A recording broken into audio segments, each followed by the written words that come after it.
Okay. All right, y'all. Peace and love. This is the mother-daughter discussion. This is presented by the Sojourner Truth African Heritage Museum. This is part of a monthly discussion series.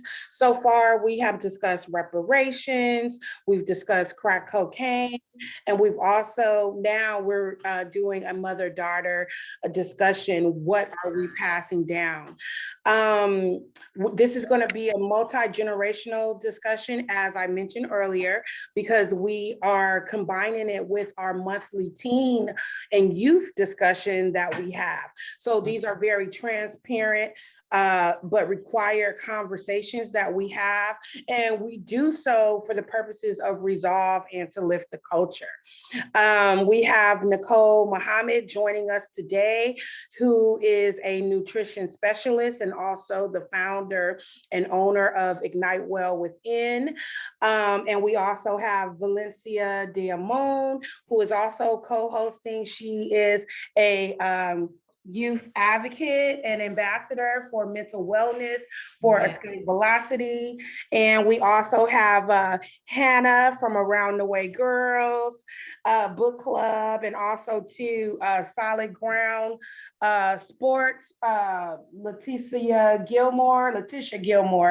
I should say Minister Letitia Gilmore.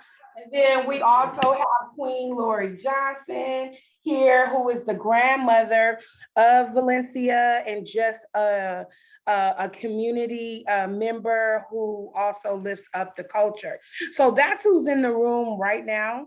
And we're gonna go ahead and get started.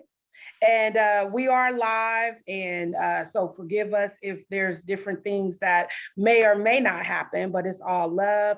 I'm so happy to see my daughters in the room, Nashe, and also my granddaughter, so I'm happy about that. We also have Felicia Armelin, who is my partner with Escape Velocity. And I see Mani and Nicole, who are guests of Nicole Muhammad. So we see you and we appreciate you, and happy Mother's Day weekend.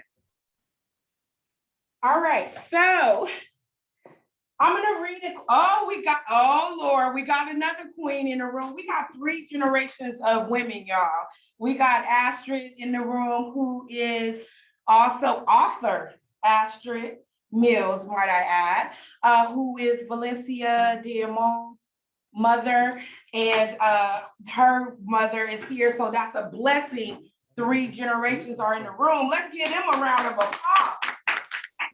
3 generations in the room. So I think we should start out with the youth. So how this is going to run is Valencia is going to do her talking points. And well, you know what? Before that, let's do an icebreaker. Is that okay with you, Queen? We're going to go ahead and do an icebreaker. Sister Nicole, let us know when you're ready to share. But in the meantime, we're going to go ahead and do an icebreaker. So, and if everyone can answer, those of you on Zoom, if you guys could answer in the chat box if you're multitasking. But what was one positive thought and what was one negative thought you had while carrying your child? So for me, I'm gonna start with myself. When I was carrying my daughter, of course, I was happy that I was pregnant with her, but to be honest with you, I was in a lot of distress. I think I was 20 years old when I was pregnant with her, and there were a series of events that happened that caused me to kind of think negatively. So when I say think of one negative thought, it's more than one, okay? But I will say that the positive thought was like, oh my God, I'm gonna be a mom. It's a girl. I was happy that it was a girl. And, you know, I was happy to be bringing forth life, right? But to be honest with you, I didn't have, when I was carrying my child, I didn't have like a whole bunch of like positive thoughts because I was in distress. And I didn't realize at the time I didn't realize how thoughts are things, right? And how, the environment that needs to be created in order to bring forth life should be that with what you want to pass on. Can I have my wall, please? Can I have my wall, please? So anyone who is not speaking, if you can mute your phone. And so Queen Astrid, give us one positive thought, one negative thought. If you didn't have no negative thought, hey. I was excited. I was very excited to be pregnant, but I was afraid. I didn't know that I was going to be the perfect mom. I didn't know what to expect. So I had a lot of fear when I was pregnant. Okay. All right. So I'm hearing distress, fear, but excited and happy. So those are four. That's positive and negative. So that was me and Astrid. Queen. Well, I was happy when I found out I was pregnant, but the negative part, what he was gonna look like. I always wanted a boy first, so back then they didn't tell you what you was having, so my negative was, what he gonna look like? Is he gonna be ugly? Is he gonna be pretty? Okay. All right. Queen Letitia. I'm pretty much agree with you guys. For me, same thing with all five of my children. Absolutely excited. Although, because my first child I was pregnant, I was 19, so I was kind of like, oh my God, what have I done? So kind of negative. So were you afraid? I was. It was. It was. Yeah, it was kind of a fear of my family because I was 19 in college. And here I am, and I was actually starting to train to run track because I was in my sophomore year of college at CSU East Bay. So just the fear of disappointing them because I was pregnant, I was choosing to keep my baby. And then with Hannah, there was a fear of a miscarriage because right before my husband and I got pregnant with Hannah, we actually got pregnant probably on our honeymoon, right during our honeymoon, and so we had a miscarriage. So, months later we got pregnant with Hannah. So there was still that thought in the back of my mind, just really concerned. So for the first trimester, nobody knew we were expecting until after our first appointment, and then we let everybody know that we were expecting. So there was a little bit of that fear of, am I going to lose this baby? Okay. All right. Is there anybody responding in the chat? Queen, is there anybody in the chat box? Okay, so Sister Nicole, let me see. I'm sorry, baby. Thank you, Queens. Happy Mother's Day. I'm sorry, sweetie. So, Sister Nicole, Yes, give ma'am. us one positive thought, one negative thought.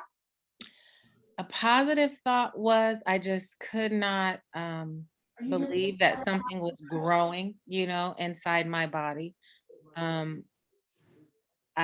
I don't know, I was just really excited to become a mom. The negative thought would be I was only 20, so I was like, how, I don't know, am I going to be a good mom? Am I going to be, am I going to do everything right per se? So those fears, of course, is something that I personally had. I had lots of positive thoughts though. I sang a lot. I would always try to make sure that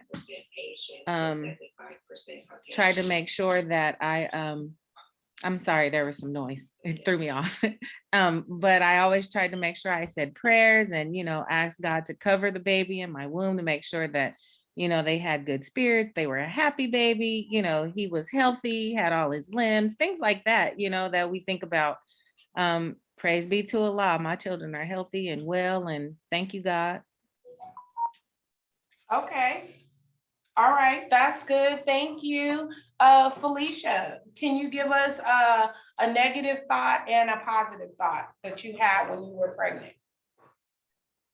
This recent pregnancy, I just thank God for. Can you speak up Can you hear me? a little? It sounds muffled a little. I have on my head.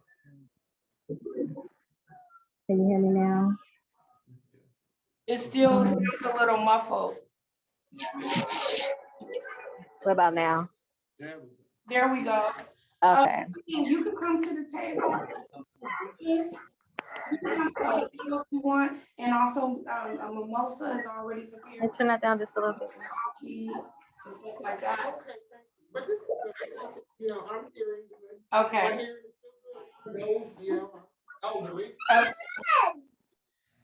I'm sorry about that, Felicia. So what did you say your positive thought was and the negative thought? This last pregnancy, I just was saying my positive thought was just thanking God for the baby that I had been praying for over 7 years. So I finally got pregnant, even though I was older, like 41. But I just thank God for him. The negative thought was always thinking something was going to happen because I had a history of, miscarriages and stuff like that. So like Nicole said, just praying, over him every day. So, but yeah, we made it through. Okay. And then, Shania, can you give me one negative thought and one positive thought you may have had?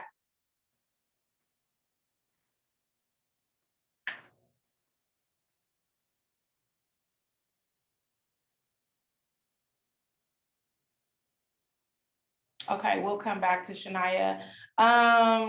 Imani, can you give us one negative thought and one positive thought you may have had? Okay, the first time I was really excited that Allah blessed me to be able to have something growing inside of me, just like my mom said, that was the same feeling for me. I was excited, my whole family was excited the first time. The negative thought was, wow, everything's gonna change, like from just it's not all about me anymore. Okay, And yeah, and then the second time, definitely labor, because I was already scared from the first time. and and then another negative thought was, wow, two back to back. okay, But I'm doing it and they're awesome. So my okay. children are awesome. Okay, so that's good. And then also I see Nicole typed in her chats, Nicole Riley, my thoughts were positive. I knew from a child that I wanted to be a mom, so I was just so excited. I had my first child at 20 as well. Okay, thank you for sharing. Shania, if you're there, I know she's probably multitasking everyone because she's such a hard worker. You can put yours in the chat. I want to read something to you all before we start. Oh, wow. 1 second. This is something that I received this quote from Erykah Badu. And it was interesting because it was just interesting. It was interesting. So she said, you share all of the memories, all of the fears, all of the joys, all of the mistakes, all of the trauma, all of the brilliance, and all of the beautiful struggle. And she was talking to an editor from Vogue magazine. That editor knew and recalled that Erykah Badu was a doula. And so she reached out to her because she had found out that she was pregnant. And she was like, oh my God, I've been drinking. I've been doing all of these things. She had no idea she was pregnant. And so Erykah was just telling her that everything was going to be okay.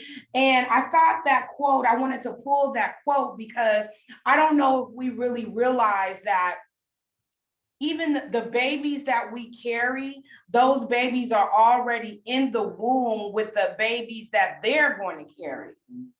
And so that's how we pass down, like Erykah said, we pass down all of the memories, all of the fears, all of the joys, all of the mistakes, all of the trauma, all of the brilliance, all of the beautiful struggle. And I just thought that that was profound because just even from conception, the cycle starts, right? like even the generation before us, right?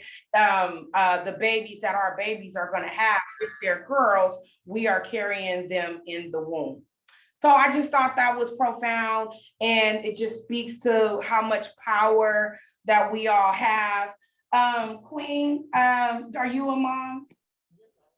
Can you tell us one negative thought and one positive thought you may have had while you were carrying your child?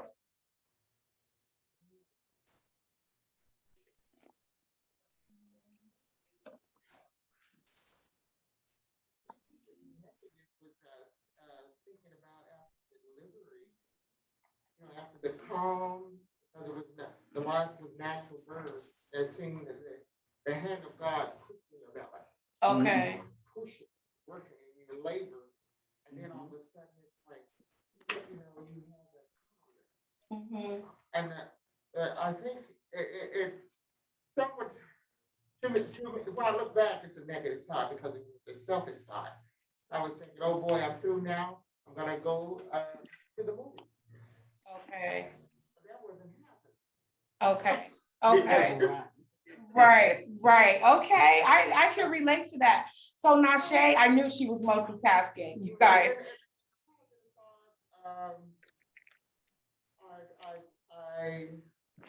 I shared when at that time I'm glad I had my little gift. Okay. My parents still alive, my spiritual mother was still alive, so I had to live with it. And that knowing that was a great positive. Okay, so that's good. Naya says that she was excited that God chose her to be someone's mom. And then a negative thought, financial stability. I know that probably most of us, Right. it's just me. No, ma'am. Okay, I know. Shania, you are in good company. Okay, so I want to move along, but I just wanted to get us in the mindset of, one of the things at the very baseline of us being a mom. And this is not going to be a conversation that's driven by myself, Nicole, or Valencia. It's going to be a circle discussion. And so we're just talking and we're sharing, and I'm so happy that you guys are here. So without further, like I said, we're going to have Valencia come in and speak about her part. She has some talking points that she wanted to discuss. She is not a mother and is not pregnant, but she is a daughter. She's a daughter. So go ahead and introduce yourself, Queen. Sure. However, so if you get in that window, that's how they're going to see you. So you see, you can move it.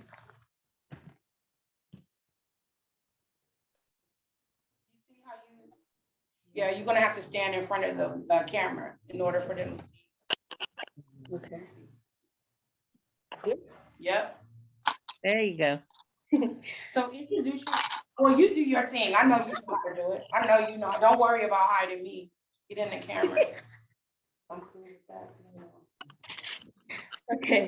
Hello everybody. My name is Valencia Limon, and hello everybody. My name is Valencia Limon. I'm from Escape Velocity. I'm one of the mental health ambassadors there, and I'm here to talk to you guys about mother and daughter relationships. And I felt this would be a wonderful topic because Mother's Day is coming up, and it's kind of cool to just talk about something other than kind of just like speaking about mothers and how they feel about Mother's Day and how they felt being a mother. To also get the daughter's perspective or the children's perspective on our mothers.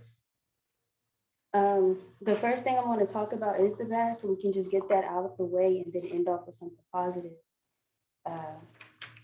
The first thing I'm going to start with is kind of just talking about the worst thing a mother can do to her daughter.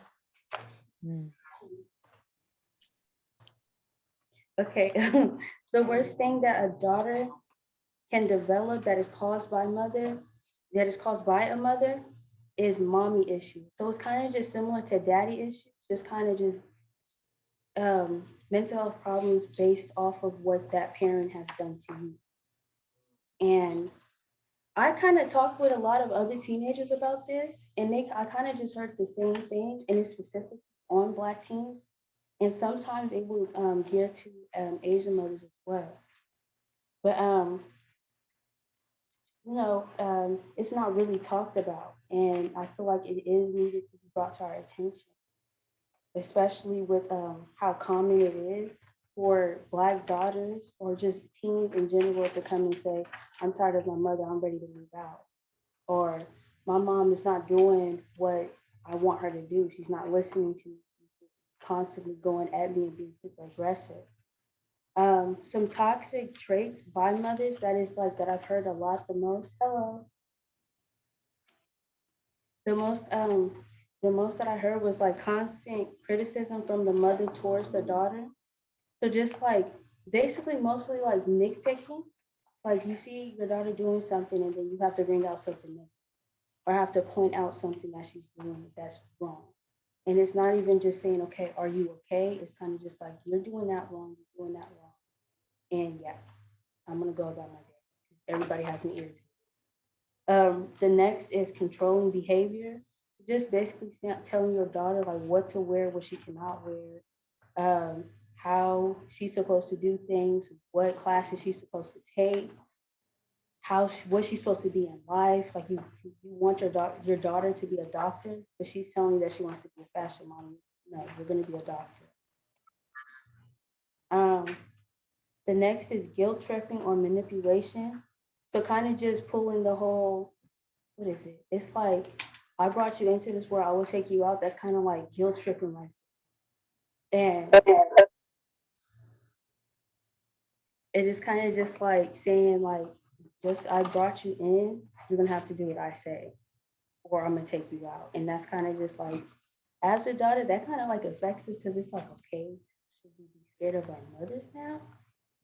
You're not even like a mother to me, you're just somebody I fear and I have to follow. Like I said, this is gonna be a multi-generational discussion. Mothers, Come on with it. okay. All right, good. Go ahead. We listening, we listening. Okay. I can't wait to rebuttal. I'm listening to you, beloved. I'm over here like wanting to raise my hand real quick. Go ahead, Felicia. The next one is humiliation and anxiety for relationships. So the humiliation part is just kind of like when you step outside, you look better than how your daughter is looking. Like she's walking around with holy pants and you have on the latest fashion, the nicest shoes. Also, if she's like wearing something that she feels cute in, you kind of just comment in her in front of everybody saying, "Oh, well, your stomach looks big. You kind of look fat." Or your hair is super short. I've been trying to grow her hair out for the longest, but she don't ever listen. The anxiety for a relationship is kind of just like the insecurity part. So like constantly pointing out what she has on and what makes it how it makes her look. Like the whole scenario of her being like fat and her hair being short, it can kind of cause us to have anxiety in relationships. So we're kind of feeling like the guy is going to do the same thing to us. And we have to be up to par and keep ourselves together. The next one is invalidation of emotion. So it's like when we come to you guys and we're crying about something. It's kind of just like we come crying to you guys and then you come to say, "Oh, well, I told you so," and then walk away. Because that right there kind of just, it irritates us. It irritates us, and then we're just like, I'm not even coming to you. I'm gonna just deal with it. I'm gonna find somebody else to talk to. And then the next one is passive aggression. So kind of just like if we're trying to talk to you and then all of a sudden you start going off on us because somebody else made you mad or you're just already irritated. That right there kind of bothers us, and then we go off to tell other people and look for other people's kind of just like ears for them to listen to us, because now we don't even want to talk to you guys about anything that's going on in our lives. The next one is disrespectful for personal boundaries. I don't even really know how to put this out there, but I would say like taking the door off our bedrooms. It's kind of just like you're not respecting us, or taking our phones, even if we're not even in trouble, just be like, give me your phone. I'm gonna go through it because I want to. That's kind of just like Look, y'all, I was with her. I was with her up into that. Okay, but keep going, Queen. Yeah, when I say like going to like when I say Now, wait a minute. no, I'm not saying just like taking our phones. I'm saying like just out of nowhere being super aggressive with us and then taking our phones thinking that we're hiding something. It's kind of just like, okay, so now I don't even have privacy if I wanted to.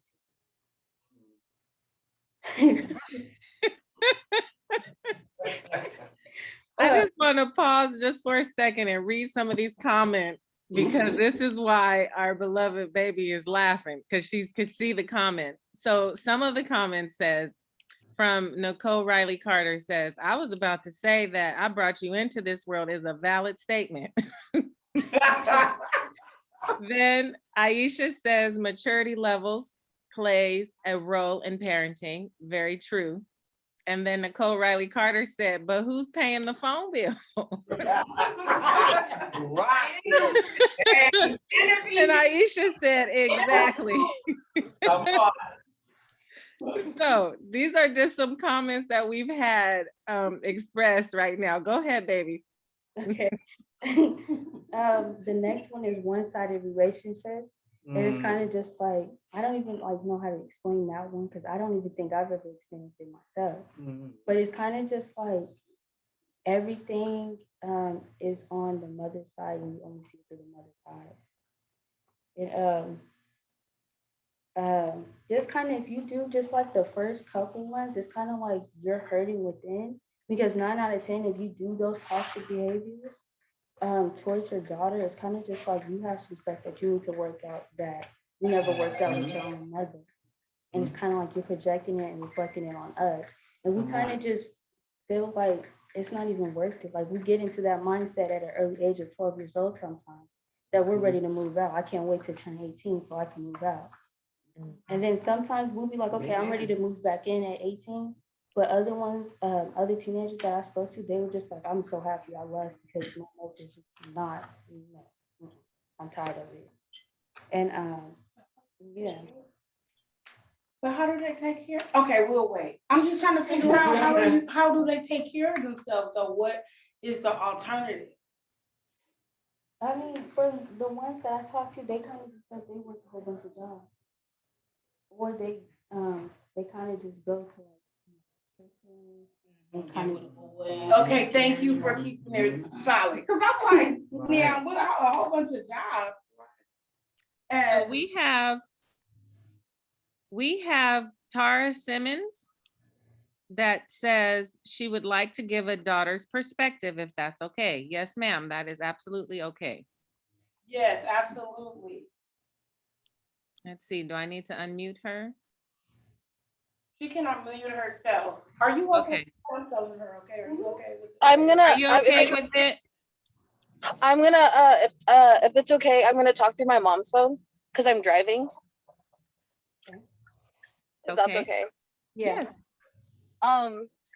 When she mentioned how daughters have mother issues as well, I know for a fact because I'm 25 now. I didn't grow up with any positive male role models really. So all the women in my family are my role models. And I know specifically for my mom, now that I'm older and spent more time with her, her opinion means the most to me. And sometimes, no offense, mom, sometimes it's needed, but there are also some times where I just want her to listen. But my mother is also a fixer, and that kind of gets passed down. So I forget, like some moms forget that their children pick up a lot of their traits when it comes to taking care of them and being protective as well. Can I ask Tara a question? Tara, yeah, I'm here. Can I ask you a question? Yeah. So as mothers, the last thing that we want to do is harm our children. And as we spoke about earlier, we have a lot of things passed down to us through DNA. Because as we know that with our babies that we have in our fetus, we also are carrying their babies, they're carrying their babies. And oftentimes when we're going through certain things, we need certain things to get done. Like, a lot of times we're in survival mode when we're parenting, and sometimes we're offering opinions, but at the same time, I think there's a thin line between being a friend and being a mom, someone who has to protect. And you mentioned that you just had your mom and not the men in the family. So when you're a single mom, you tend to overcompensate, right? And so you feel like you have to play both roles. So you do kind of come off as a little controlling, and we make mistakes. And that's why these conversations are so good, because we need to know y'all perspective and we want you guys to understand our perspective. So I know I said I had a question. How will we know when you guys just want us to listen and not fix? It's kind of from my perspective, it's kind of hard a little bit, because if you're okay with me saying it, my mom was around during I was like 8 or 9 before I was taken from her. And then I just started having a relationship with my mom again after 2 years. Okay. Well, 2 years, it's been 2 years now. So hold on one second. My phone is going in the background and I can hear myself. We hear you. I think it's different for every person. Sometimes, like for me, I just come to my mom and I'm like, I need to talk to you, and I tell her things. But my mom's first instinct, because she has 4 of us, is to fix it. So I feel like no matter the case, it's gonna be kind of hard, especially for single mothers, to kind of not know to like not want to fix it, if that makes sense. And I've come to realize that, like I said, I'm older. I'm 25, almost 25. This month I'll be 25. And within the last 2 years, I've watched how my mom's parenting has kind of changed. Like with my little brother, she wants to fix everything for him instantly because he's younger. For me, she'll give me her perspective, but then at the same time, she'll fix it. And sometimes I don't also communicate perfectly well, that I need her just to listen. So it's also a two-way street, where we also have to come tell you guys that, we need you just to listen to us for a little bit. And I think we also forget that when we get frustrated, because we just think that you'll listen and not try to fix it. Well, coming as our mother, and with the separation that we actually had, she has to tell me that, my first, because I am a single mother of 4, and my first inclination is to fix it. And the thing is that now that she's older, and I was younger when I had my older 3 kids, and there was so much in the background.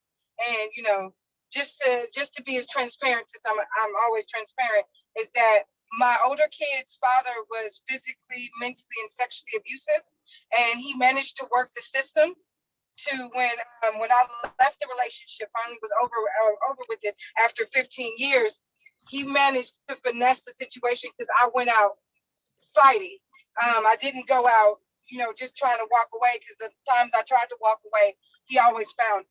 And me and my oldest daughter had went from state to state, and we were moving around, and I was talking to the wrong people, and he would always pop up. So when I was done and I was over with it, I was done and over with it, and I didn't get to leave without actually physically leaving with the fight. And we went back and forth. He fought to put the kids in the system, and the kids got put in the system, and it was a battle, and it was a 7-year battle with my children. But the thing is that I was a lot younger then. My youngest child, I had him when I was 35, and he has special needs, and it's a different dynamic, because I was younger. I was going through a lot more because I was in that type of environment. And the thing is that as I've gotten older and I've had a child and I've been through therapy and whatnot, I have a different perspective on it. I don't have it's a my way or the highway type philosophy with parenting, nor do I have the I'm your best friend thought process as a parent either. Yeah. I'm there to listen, but I'm also there because I'm a fixer. I'm a fixer at heart. I mean, I try to fix everything. I will listen. I'll give my perspective, and that's where it's at. And I'll give her a tidbit, and I'm not going. And I'll say it like this. I was like, I would suggest that you don't do this, but ultimately it's your choice. And typically, and that's where, and that's how I think. And I think for me, that glazes over the fine line because, I came from the my way or the highway. I came from the generation. My mother was like, kids are to be seen and not to be heard. And what I didn't like growing up was the fact that I couldn't talk to her. She didn't teach me about having a period. She didn't teach me about the birds and the bees. All of that came from school because my mother felt that wasn't what she was supposed to do as a parent. So when I became a parent, I always had the thought process of I'm gonna allow them to have an opinion. Okay. But also too, like my mom is saying, also is like one thing I do too know for a lot of moms that go through trauma. I don't know if they don't recognize it, but a lot of us recognize that they're trying. And one thing I do want to say is that, if you are a single parent, to forgive yourself, because that's one thing my mom still doesn't do. And she's extremely hard on herself with all of us, and she takes it very personally, anything. And I think that all moms should know that, some children won't recognize it, but a lot of the ones that are paying attention know that it's hard and that we understand that you're doing your best.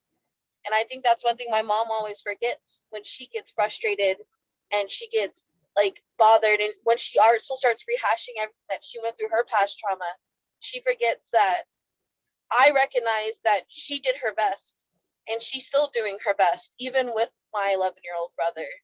And I think it's important that, like, us daughters too, tell our parents that, that we understand that they're trying, because we're not perfect and we shouldn't really expect them to be perfect either, because you never know what they went through. Like maybe some moms don't even tell their children their trauma, but I think the fact that I know and I was old enough too to kind of understand what's going on, I've never looked at my mom in the ways like you need to be doing better for us. I've always seen it as her trying really hard. Even when I was taken away from my mom, my whole thing is that I love my mom regardless. And I don't see my mom as my best friend, but I do see her as someone whose opinion I want and whose thought I value. So if it does come up to something, it's not that I want my mom to sugarcoat it. And yes, I am just as stubborn as my mom is. I will do the opposite. No matter what you say, sometimes I will do the opposite. But what person doesn't do the opposite of what their parents say? But still, at the end of the day, I still value what my mom has to say, even if she is trying to just fix it. And another thing is, I have a lot of similarities with my mother. And I hate to admit it, not that I don't love my mom, because I do, but what child wants to realize that they're exactly like their mother and that I'm kind of following in her footsteps in some way with trying to fix everything? Because even too, my mom sometimes, I feel like my mom confides in me a lot of information. And sometimes I do the same thing where I try to fix it instead of listening. So I just think it's like a two-way street, if that makes sense. Okay, thank you so much for that. We're going to move further into the program because we actually have a raffle that we want to do, and we don't want to miss that. Thank you guys so much for sharing. Valencia, do you still have can you do your conclusion, or you're on the positive part? I can take the conclusion, just saying one more thing. Yeah, but talk about the positive part, and then I want Nicole to go ahead and go, And then I want us to go ahead and do the raffle portion. I also want to hear from Hannah in the room, because Hannah would even have a different perspective, because Hannah is 11. Well, Okay, I know that's right. She said I'm 12. Let it be heard and known and understood. Okay. Go ahead, Valencia. Thank you I'm loving this. I wish we had all day to talk about these things. Thank you. They kind of just summed it up to what I was going to talk about in the positive. It's just like, it's not all the time that you guys think that we're not noticing what you're doing. We do notice it. Sometimes it takes a while for us to understand what you are doing. You know, we do have to get literally older and more mature to understand, okay, my mother is still learning. She's still trying to get it together. And it's just like, just know that we know that you're doing a lot. And we're not you're being ungrateful. We know that you're doing a lot. It's just, we have to adjust to it, and we have to grow older to understand it. Yeah, you guys just really just like summed it up, because that's really I was gonna say. Communication is something that we need to do, and it's not even just on the mother's part to where they need to listen. We all also need to listen too, and notice how our mother is feeling before we come to the station. Saying, like, for example, like if we came to our mother to talk about something that's totally out of what they're thinking about, because they're super stressed out about this and that, and then they spouse on us, and then we go back and tell somebody else. It's kind of just like, we have to be more considering that they're stressing out right now.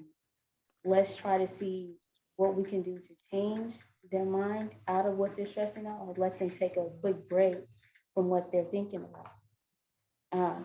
But just know that we do notice, and we do appreciate every single thing you do. And that's why we take the time and succeed in life and continue to move forward, because you guys are our inspirations, and you guys are the first women that inspire us to do it. That's beautiful, Valencia. And if I can add to that very last statement, the Most Honorable Elijah Muhammad mentioned, and I can't recall, Sister Dana, maybe you can recall the book where he talks about when a woman is expecting, the mother is the first person to write on the child's brain. The baby's brain is like a blank piece of paper, and we are the first ones to write on it. So what are we writing? What are we writing? What do we want, our child to read in the womb?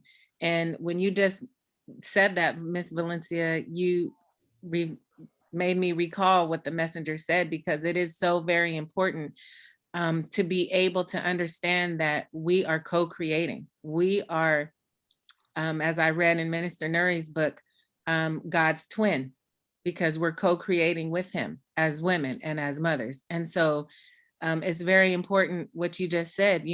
We have to be careful what it is that we teach our daughters, and what it is that we want our daughters to feel from us, as mothers. So thank you, Miss Valencia. Oh, sorry. Also, too, I just want to reiterate, and I'm going to ask Felicia if you can copy and paste the link to the wellness survey. Escape Velocity, although this presentation is presented by Sojourner Truth Museum, Escape Velocity will be opening a youth and family wellness suite.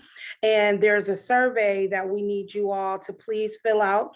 It takes about maybe 3 minutes to fill out, but the winner will be announced today at 10:45 a.m. So I believe at 10:45 a.m., like in a few minutes. So I want you guys to go ahead and take the survey, answer that, and then you have the opportunity to win a facial from a business that's here in Florence Square. So I sent it to Nicole. Nicole, I'm asking if you could send it to Imani and Nicole Carter. And yes, ma'am, I did. Oh, okay, thank you. I think if someone can put that link inside of the chat box so other folks can also participate and fill out the survey, because I really want to raffle it off. It's a great prize. The facial is worth a $75 value. And I know that nowhere near talks about the value of the mother, but we just wanted to give you guys something for taking time to complete the survey. And yeah, I think that the mom, it has such an important role because we're the keepers of, we're the storytellers. We pass down tradition. We're the nurturers. You know, we love dad, but when children fall down and get hurt, whether it's a boy or a girl, they call for mom. That's right. And so I think that we have those attributes that is conducive for developing another person. And not that the man doesn't, but I think there's a certain connection that we as mothers, we're the ones that carry the babies and we labor for the babies. And we also near death to bring forth that life. Right. But we also need to understand that those children take on our energy. Yeah. Go ahead and conclude. I'm sorry, Queen. That's just kind of okay, let's give Felicia. Good job, Valencia. Thank you so much. She is 17 years old, a junior in high school, wanting to go into psychology. Let's give her 4 mothers a round of applause. Yes. She's sitting here. Okay, and so thank you. Hi, Jocelyn. Hey. Hannah, what do you have to say all about this? Because Hannah is 12 years old. And Hannah, what is your perspective? Do you have anything to say from a daughter standpoint before Nicole comes on? Come on, Hannah. You can come up to the screen.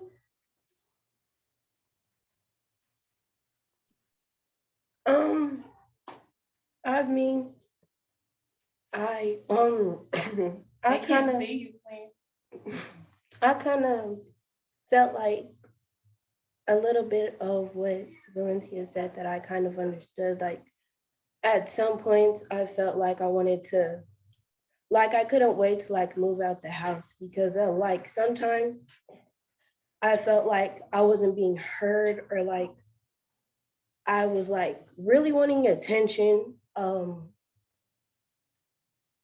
Like there were like some points where I was like trying to scream for attention because I felt like I wasn't being heard or anything. Oh, baby. Oh, and like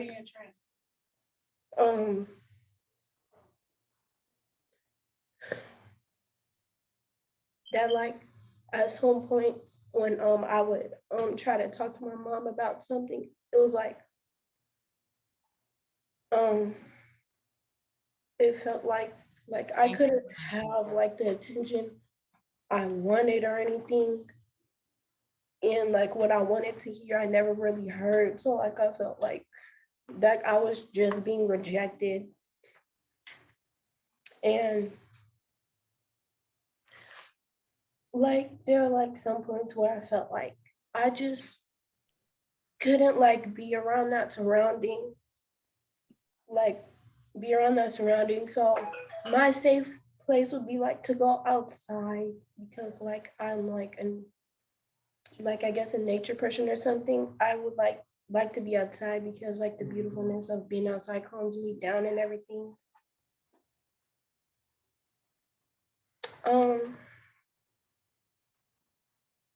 There are like I mean some positives are like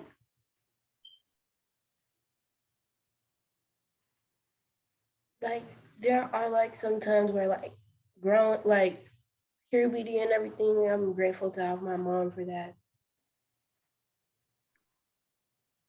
I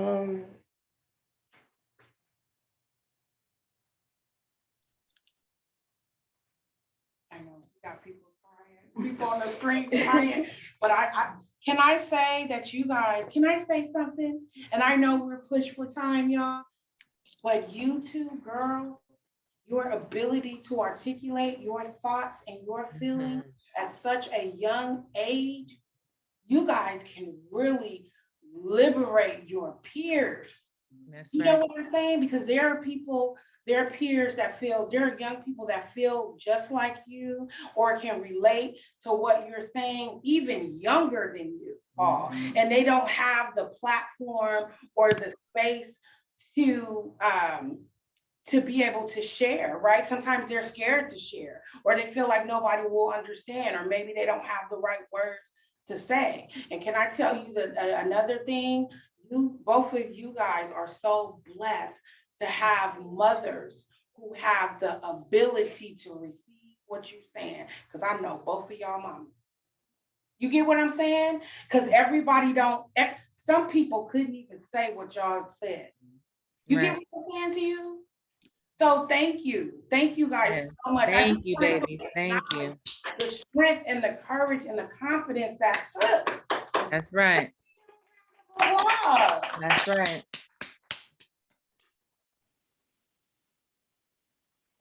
Thank you, Princess, for sharing. I was getting ready to say, somebody wrap that baby up real quick. Her mama got her. Yes, yes, mama. Okay, that's so good, y'all. This is some good stuff. Y'all could do this all day. I'm not crying. It's just I'm cutting some onions, y'all. That's it. This lady did this. What's your name, Queen? Miss Mary. Miss Mary Williams said it's about time. Sister Nicole, Yeah. you like your eyes? Miss Mary said it's about time. Yes. I'm so happy that we're having this conversation. Mm-hmm. Come on. I felt that. Why did she just, now you talking my business now. Miss Mary said that there are mothers who have passed on. You know what? Let me just take this moment to say what I would say if my mom was here in this realm. You know what I would say? I'm sorry and thank you. Yes. Because she was such a jewel. And I tell my daughter all the time, my mom never cussed me out. She never really showed her frustration with me. I'm what you might call, like people wouldn't look at me and have said, oh, Dana, you were a disobedient child. But I know for sure I went outside of the value system that she had in place for me. Does that make sense? Absolutely. And now if she was here right now, because I didn't get a chance to tell her I was sorry. I did not get a chance to tell her I was sorry. So the fact that you guys can have these conversations is a blessing.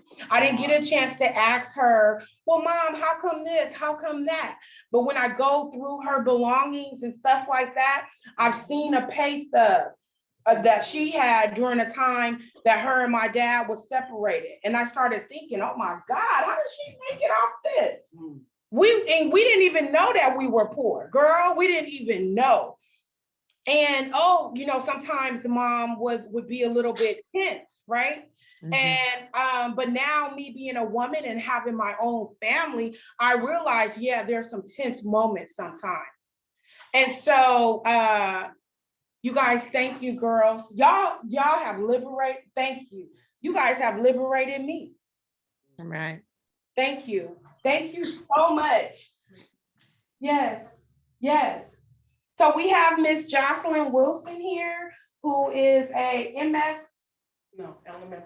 LMFT, licensed marriage family therapist. Sorry, I forget. I know the letters are powerful. I just forget what they mean. It's okay. We're the big mamas of the community. So don't worry about it. Okay. I just appreciate the ability to have this and for you organizing this. And I would encourage you to do this, whether it's quarterly or annually. And it doesn't just have to be on Mother's Day. Okay. Ellen, is that true? Miss Hannah, this young lady, God just used her to be able to set a platform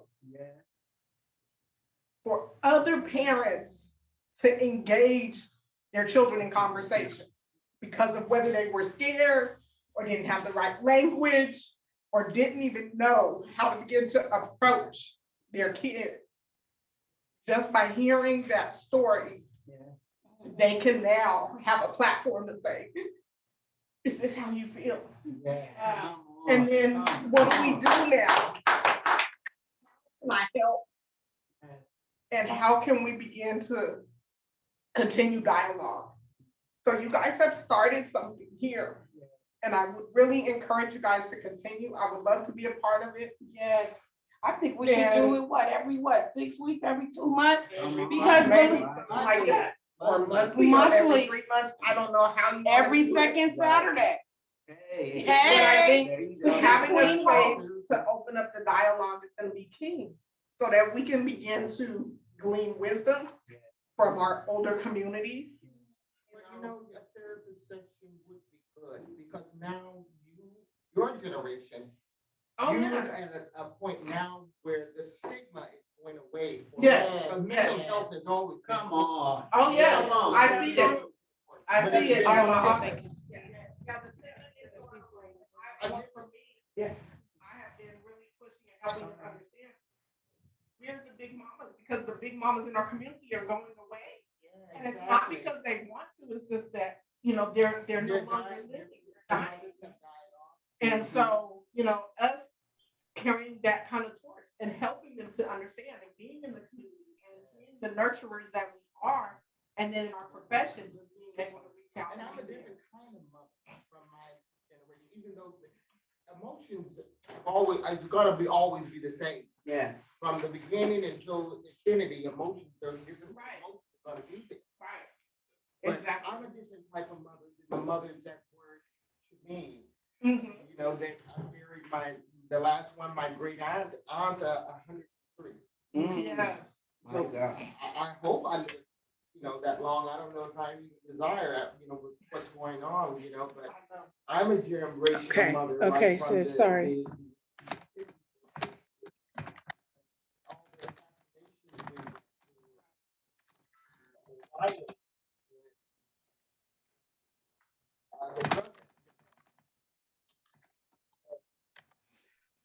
A lot of the younger ones went through and seeing that, you know, what you went through, knowing that the trauma from it. And now, you know, you sisters, you young sisters coming along, and you know, you're intelligent, you're aware, and you're being proactive. You know, that there's been a type of awakening now. And I pray you stand your ground. Come on. And I felt that when she said that, I felt that all down my back. Yeah, we need to. I think it's needed in our community. Right, that's the key, be our own voice. And the only way we can do that. We haven't had that in the past in the Right, you know, people wrote off bipolar, you know, all kinds of stuff. Right. And a lot of things can be taught, you know, you learn how to have conversation and get resolution. Right, right, and that's the key. And so I appreciate us meeting and being able to have these conversations and being courageous enough to push through and speak and being obedient to the Spirit and speaking and saying what you're here for. Yes. You know, this is what I want you to share with my people. Yes, come on. Because my people are hurting. Yes. My people need healing. Yes. And I'm choosing you to help step up in that healing process. And each one of us, God has gifted us the ability to heal in different ways. Yes. Okay, You know, Aisha Wright says, say that. That this is a space where we can do that and begin that, and then being able to reach out to others by having them be able to view this and be like, you know what? We need to have conversations in our own communities. We need to have conversations with our own kids. You know, and neighbors going after, you know, other kids that they see. Hey, I see this is going on. Come sit down, have a conversation with me. You know, get back to the old days where our neighbors used to be able, you know, I could go to work and know that my neighbor down the street, my kid, you know, looks crazy or is doing something that my neighbor can come back and be like, come on, Pre-crack cocaine. come on. I know your mama not here right now. She gonna be home, but until she get home, I got you. you know, so. Miss Dana. I appreciate you sharing that, because even for me and my own family, it helps open up dialogue to kids who are struggling, and my kids who may not have the words. Even if I sit down and talk to them and give them a space, they may not have the words. And so being able to show them this and say, here are some words from some other kids your age. Yes. Does this ring a bell? Okay, you guys.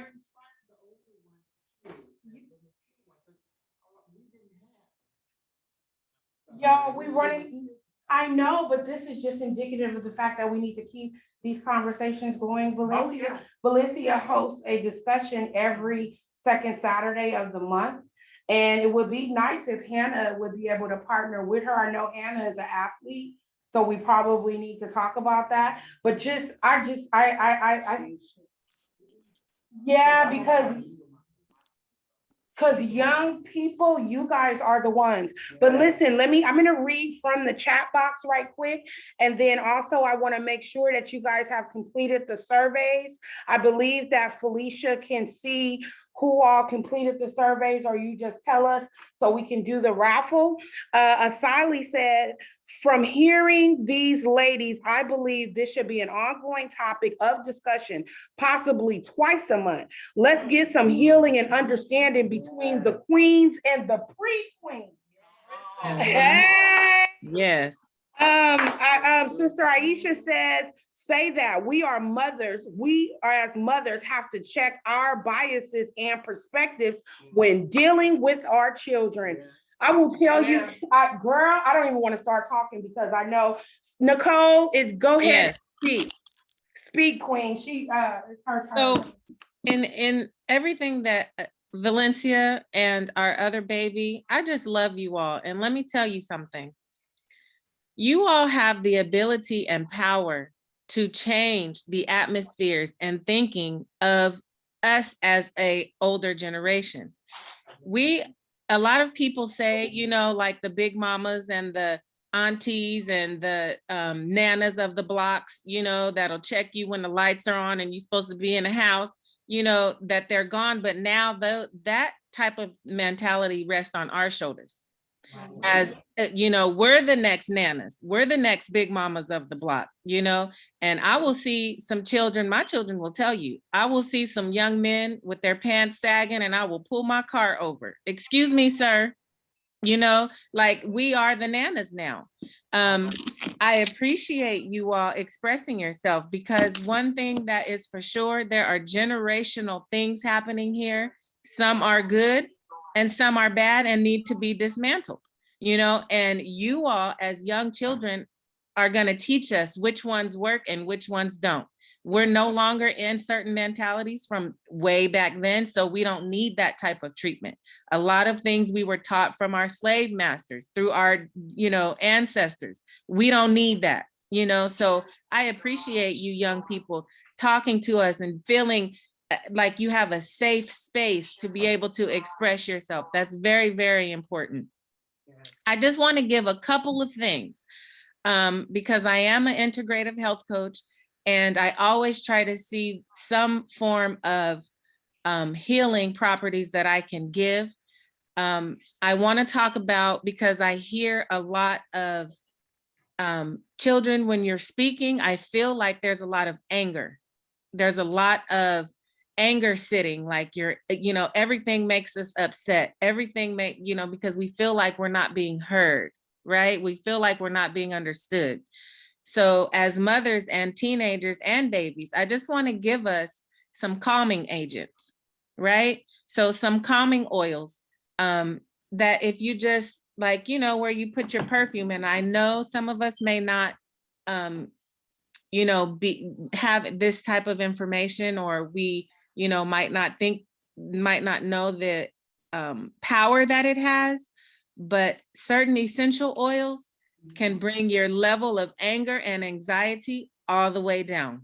What is it? Our young little baby that said she just goes outside because it makes her feel better, because it's the air, it's the pure air, it's the energy from the sun, it's the energy from the plants that are under your feet, from the grass that your feet are touching. Like, those things really help to bring and calm us all the way down. So we all know about the lavender plant, right? And the calming agent that lavender has. But I just want to name a few other ones that maybe we don't know about, like spearmint. Spearmint helps to calm the nervous system. It's a very powerful oil, but it is a calming agent, and it helps your nervous system come all the way down. Wherever you have a pulse, you can feel your pulse behind your ear. You can feel your pulse on your wrist. You can feel it by your ankles, right? Anywhere where you can feel your pulse and blood traveling throughout your body, just tap some spearmint oil on it. It may sound so easy and, oh, that might not work, but just try it. Just try it. Take the spearmint oil or take the lavender oil. There's rose. Roses create nervous system relaxation as well. Sis, so the oil Yes. is spearmint, lavender, and what else? And rose. Okay. Lemon. Now I'm just going off the brain. I'm just trying, because I wanted to focus on spearmint because I know how it calms the nervous system. And every nerve in our body ends in our feet. Every nerve ends in our feet. So even if we're feeling a little anxious, we have anxiety issue, or we have, we have a test coming up, and, like some people get taking test anxiety. Some people get public speaking anxiety. I'm one of those, and I'm 42 years old. I have to use my lavender oil. I have to use my spearmint oil. Swipe some on the bottom of your feet, do some grounding. Do we all know what grounding is? When we go outside in our bare feet and just kind of let it soak in the grass or soak in some mud and just ground yourself, and it helps to pull out toxicity of your body as well as anxiety. These are things that we can do when we feel like, if we're speaking to some of our children and we feel like our levels of anger or our level of frustration, because it all resides with me, in my opinion, of a misunderstanding, right? We're misunderstanding. We're not fully understanding because we're caught up in the emotion of the thing. And myself, I have an 8-year-old daughter, and a 13-year-old son, a 22-year-old son, and a 27-year-old daughter. So it's like, those are different ages, right?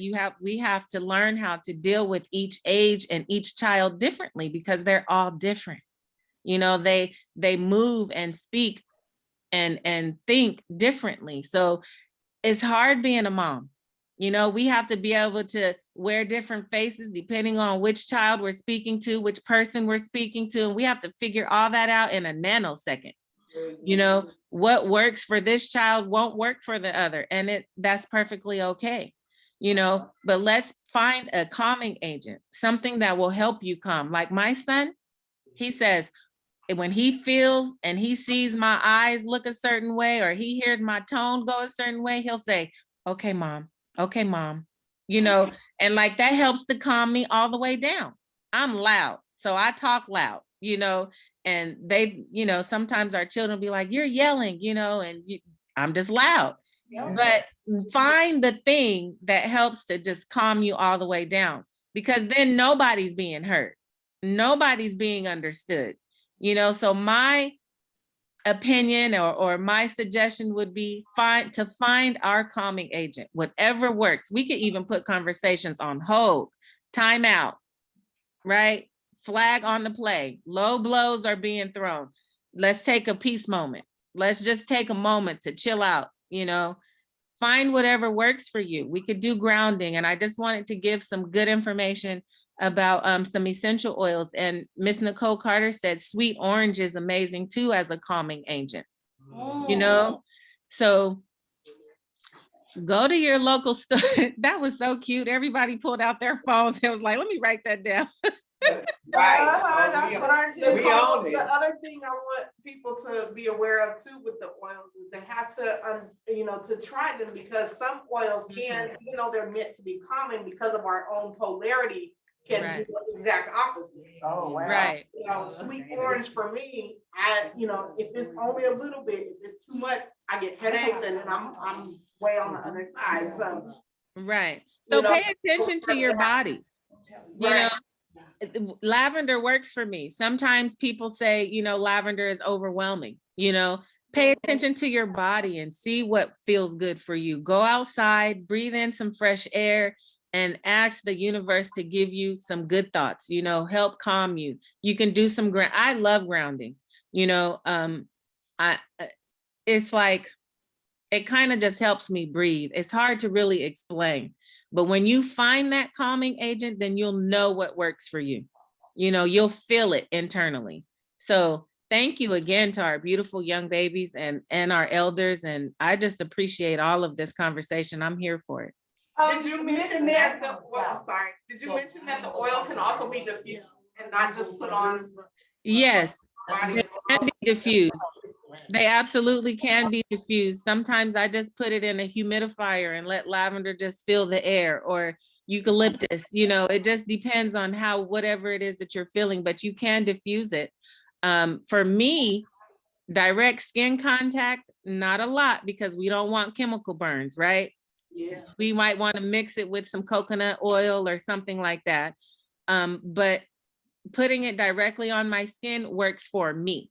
That's just me, but that's why everybody has their own individuality, and you can do whatever feels good for you. Just paying attention and being able to be open to different things, because we have to find a way to reach and bridge that gap between the mothers and the daughters. When I first had my son, I was 20. I'm a different parent from when I was 20, that I am right now. My children have taught me a lot, and the older children will be like, what is going on around here? Mom used to never let us do or say or blah, blah, right? Because we change as we get older, and by God's permission, we learn, you know better, you do better. I still have moments where I feel bad if I whooped my son's butt over something that I wouldn't spank for now. Those are generational things that we have picked up on. Oh, if they yell, then they need a whooping. If they go, they need a whooping. You getting smacked in the mouth, or, things like that. Like, we have to be able to know, just because we were reared that way doesn't mean that's what's going to work for our children. And I learned that. I'm still learning that. I'm still learning how to be a better mom to my children, and I listen to them. Like my son, he knows how to bring me all the way down. And I've just realized that this is like one of his mechanisms. Okay, mom, like, okay. He just keeps saying it. So my tone gets lower and lower and lower. And now I can think well, right? Because when we're so full of anger and irritation, it's like we just start flying off. I'm guilty of it. So just find whatever that thing is that will be able to just bring you on down, so the communication can still flow. Just a suggestion. Okay, so now we're getting ready to take our raffle. So far, y'all correct me if I'm wrong. I got Letitia, Valencia, Shania, Hannah, Jocelyn, Lori, Astrid, Felicia, Nicole, which Nicole? Nicole Carter. Who else has taken the survey or needs to take it right quick? I'm gonna take it real quick, Sister Dana. Okay. While we're doing that, Miss Mary, can we include Miss Mary in the raffle? Okay, Miss Mary. Hi, Miss Mary. We need you to come all the time. I like your energy, and I like how you said, how this is these are old wives' tales, like these remedies, but because we need to hear from the generations before us You get what I'm saying? Like before me. And you know what I'm saying? Because you guys have all the game and all the wisdom. You get what I'm saying? I understand what you mean by, your forefathers, your foremothers, the ones that before, a lot of them. And unfortunately, you had a breach. You lost. Yeah.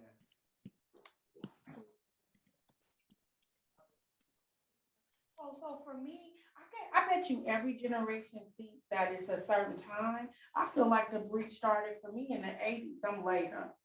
I think it was during segregation, when they was trying to end segregation and bring everybody together, because the blacks we was living, we were thriving. We didn't need to come together with the white man for what? We had our own. Were you raised in South.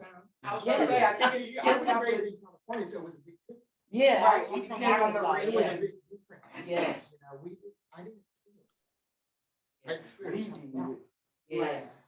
Okay, So, is Lily, everybody you finished know, with the survey? You almost? Yes, because my mom grew up in a school that was segregated. And you went to what grade when the school got segregated? You went to first grade. See, I've never been to a segregation school. And then in the 8th grade, I went to all black school. When I say that was the worst school in the world, I freaking hated that school. I experienced so much racism at the all black school that I experienced at the school that I had previous came from. Yes, but I also learned so much about our history. I thought the man was crazy when he said a black man discovered America. I was like, this man got to be on some drugs. That's not what I just learned at the white school. Right. And then he was teaching us so much. As I got older, I started learning like, wow, so what this man was telling me was the truth. We didn't have books at the black school. Oh, okay, And all Tara the grades went Simmons. together from kindergarten to 12th grade. I didn't understand it because I came from a diverse school. Was that Little Rock? It's Tara 2 hours Simmons. from Little Rock, Elaine. We have a Little Rock art, not Little Rock art. Deja Mm-hmm. Tanu. You? Oh, I was fixing to say hi. Okay, I already had you down, but I was like, I know these names. Okay. So also we got Tara Simmons. Is Tara still on the line? That's okay. We need to put her in here because she's here. I think she had just hung up. I believe we have everyone. Let's see. So Jocelyn Wilson, Valencia, Shania, Miss Johnson. Okay, Nicole. Who's Princess Nisi? That is Nicole Carter. Okay, we got Nicole Carter, Nicole M. And who's By God's Graces? That's familiar. At gmail.com. By God's graces is me. That's Aisha Wright. Aisha Wright is by God's graces. That's me. Hi. Okay, so y'all, we getting ready to do the raffle right now. We gotta go. Sally, did you come? Did you do the survey? I'm almost done. Sorry if you need to go ahead, but I'm almost done. Okay, well, Felicia, can you run this part? I gotta go and open up the store. I'm sorry. I know this is kind of a little, y'all, we live right now. So Valencia is going to run the raffle, and Valencia and Nicole can take closing remarks. Please make sure we get closing remarks. And if everyone can please put their email inside of the chat, because we want to make sure to follow up, make sure to get Miss Mary's information. And you guys, I love y'all and I'm so sorry, but I'll be back. But I gotta open up because you know they say Black business don't be open. And we got an event today, so my neighbor's gonna be looking at me sideways. So it's second Saturday at Florence Square, y'all. And so it's lots of entertainment, art walks and things of that nature. I love and appreciate you guys. You guys, there's coffee and mimosas and fruit and all that over there. I'll be back like 5 minutes. Okay? Valencia, do you have where'd she go? I don't see her. Hi, baby. Do you have you want to do your pull your name out? Pull a name out? Yes, ma'am. Shake it up good. I need a facial. Yeah. So slow. Shake it up. Somebody has to pull it. Oh, yeah. Get Hannah to pull it. Come on, Hannah. Pull my name out, baby. What?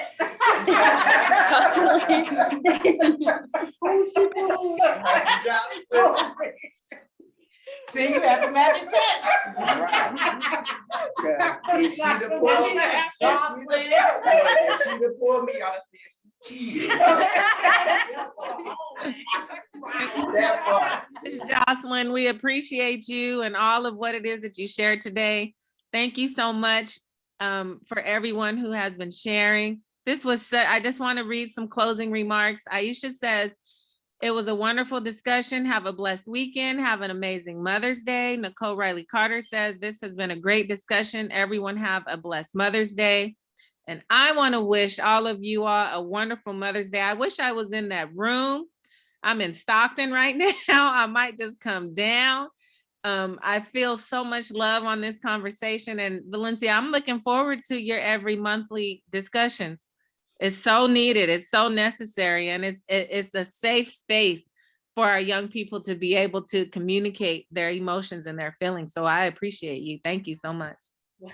Absolutely. Thank you. If I can say real quick that Yes.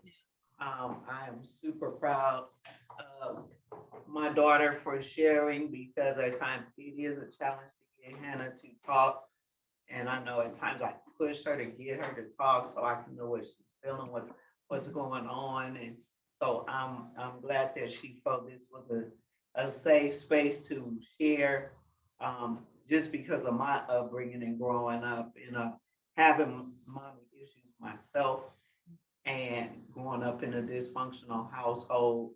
And so I made it my business to make sure that didn't happen with my kids, because I didn't want any of my 5 children to go through that themselves. And Right. so, now to hear, this from Hannah, and we have a pretty good relationship. I could be saying yeah, and you might say, no, we got to work on it. But no, I believe in counseling. Absolutely. We've been in family counseling, where the stigma, like Mary back here mentioned, the stigma was, my parents were against counseling and therapy, totally against it. And so I truly advocate for it, and encourage you to, if you need it, get it. And I want to say one thing. You said your parents rejected. Yes. And a lot of those times, the right resources weren't there. Right. If the resources, the right resources.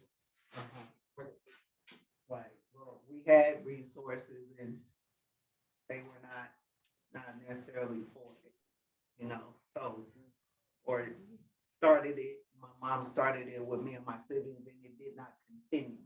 So, yeah, there's such a stigma on mental health in our community. I'm glad that there's a shift, where we're more aware and we're now more receptive, especially for this generation of young people, because too many of our young people have committed suicide, have run away, ended up becoming victims of human trafficking, Yes, ma'am. addictions, and other deviant behaviors. And it's time for that stuff to stop. Yes. I'm Yes. grateful for these 2 young ladies to have the courage and the bravery to stand up and share. And we have a with not as many as we have those Yes, and that helps a lot to have therapists that look like us. Exactly. Right. Yeah, I got you. You're right. Because somebody of another culture, definitely not white America. They don't understand the demographics of our culture, of our community. So thank God for Jocelyn being in the room. Yes, I do want to give out a couple of resources. African American mental health providers. It is a directory. It is online. www.AAMPH.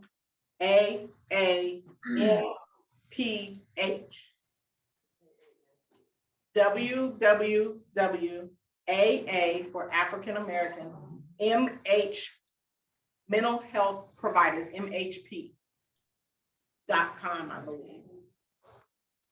If it's not .com, just don't do .org, but you can also do a search for just African American mental health providers. It is a directory. It has a lot of, not all of us are listed in the directory, but it does have a lot of us listed in there. And you can follow up with them. They have not only psychiatrists, they have family therapists, they have regular counselors, they have life coaches listed in there. And they can provide, you can contact them, see if they're open. I don't know who has access to the link, but maybe I can have them put some of my information in there. I am full at the current moment, but you can always call at the beginning of the month to check and see if I have openings. I'm located over on Greenhaven and Florin, out of a building called Rosetta Center. And there's at least 4 or 5 of us African Americans that work out of that center as therapists as well.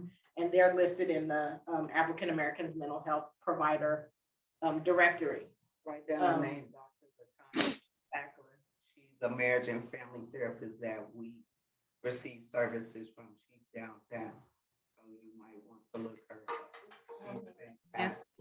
And then for children, Catherine Gooding Gonzalez. She is a colleague that I used to work with, and she has an agency called ABC Counseling of Sacramento, and they're good with children. So. Yes, ma'am. Thank you so much, Ms. Jocelyn, for sharing. Anyone who is on the Zoom call, like myself, if you would like any information, Ms. Jocelyn, could you please give us your personal contact information, your business information? One more time, please. Jocelyn Wilson. My number is 916-720-1097. And is listed under Shama Shalom, or I'm trying to get it listed as that. It's a new LLC name. So you can either Google my name or Shama Shalom, which is SHAMASHALOM,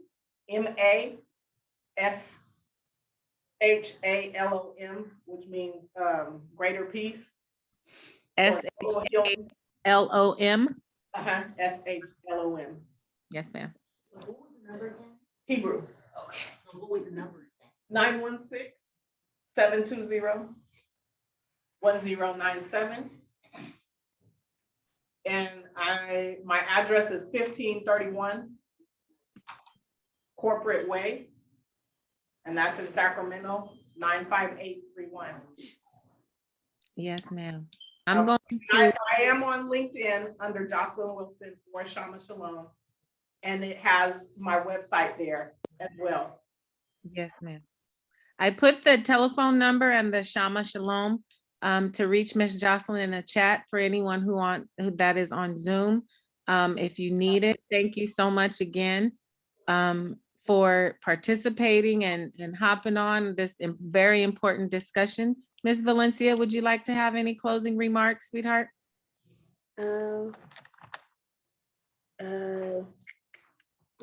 Just that everybody have a good Mother's Day, and thank you for coming. Thank you so much. And we'll be looking forward to announcing the date of our beloved sisters Valencia's next Zoom call. So the date will be coming up shortly. We'll let you know, and we'll plaster it all over social media. I'm going to end the recording now. Do any of our elders have anything that they would like to close our session out with? Blessings and peace to all. Yes, ma'am. We love you all. Thank you so much. Everyone have a beautiful Mother's Day. You guys love on your mamas, love on each other, and have your babies. Yes, Lord. Thank you so much. Bye-bye. Bye. Influence.